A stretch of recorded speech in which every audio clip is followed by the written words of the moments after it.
দেখেই বুঝতে পারছেন ঠিক কতটা লোভনীয় লাগছে।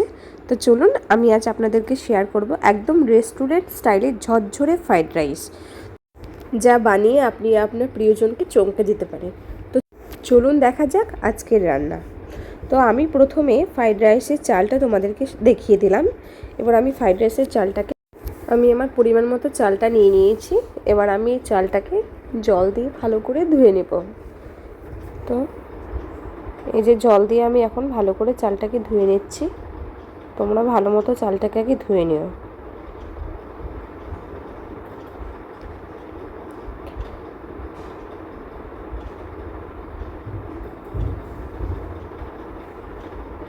আমার চালটা ধোয়া হয়ে গেছে। এবার আমি চালটাকে একটা বোলে নিয়ে নিয়েছি এবং তাতে সাদা তেল,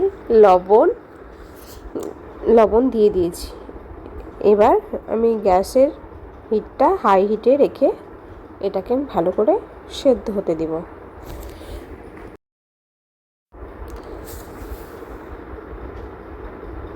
চালটা 60% সেদ্ধ হয়ে গেলে আমি এটা নামিয়ে দেব।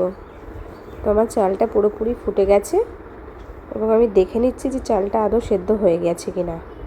তো দেখো আমার চালটা প্রায় সেদ্ধ হয়ে গেছে। কড়াইতে আমি আদা কুচি দিয়ে দিয়েছি।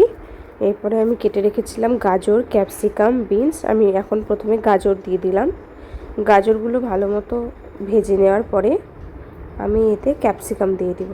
তো গাজরটা আমি দিয়ে দিয়েছি। এবার একটু ভালো মতো ভেজে নিচ্ছি।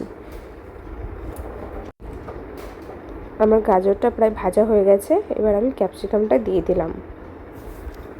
ক্যাপসিকামটা একটু নাড়াচাড়া করে আমি কাজুগুলো দিয়ে দিচ্ছি।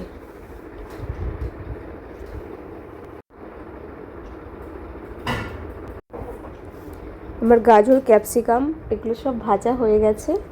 এবার আমি এতে বিনসগুলো দিয়ে দিয়েছি। বিনসগুলো তোমাদের সঙ্গে দেখানো হয়নি। বিনসগুলো প্রায় ভাজা হয়ে গেছে। এবার দেখো ভাতটা আমি নামিয়েছিলাম কতটা ঝরঝরে হয়েছে। এর মধ্যে আমি লবণ দিয়ে দিলাম। কিশমিশ দিতে ভুলে গিয়েছিলাম, এখন কিশমিশটা আমি দিয়ে দিলাম এবং ভালো করে নাড়াচাড়া করে ভেজে নিচ্ছি। একদম রেস্টুরেন্ট স্টাইলের হয়, একদম ঝটপট বানিয়ে নেওয়া যায়। এবার আমি এতে চিনি দিয়ে দিলাম। পরিমাণ মতো চিনিটা দিয়ে দিয়েছি। পরে আমি অবশ্য আরেকটু চিনি দিয়েছিলাম, আমার একটু কম হয়েছিল। তোমরা তোমাদের পরিমাণ মতো, তোমাদের স্বাদ মতো তোমরা চিনি লবণটা দিয়ে দিতে পারো। এবার আমি এতে ঘি দিয়ে ভালো করে আমার প্রচণ্ড ঠান্ডা লেগেছে, তো আমার কথাটা আজ একটু অন্যরকম আসতে পারে। তোমরা প্লিজ একটু মনোযোগ দিয়ে শোনো। সবজিগুলো পুরোপুরি ভাজা হয়ে গেছে। এবার আমি ভাতটা এতে দিয়ে দিয়েছি। দেখেই বুঝতে পারছো ঠিক কতটা ঝরঝরে ফ্রাইড রাইস। যদি এই রেসিপিটা ভালো লাগে থাকে তবে লাইক, কমেন্ট, শেয়ার করো। ধন্যবাদ।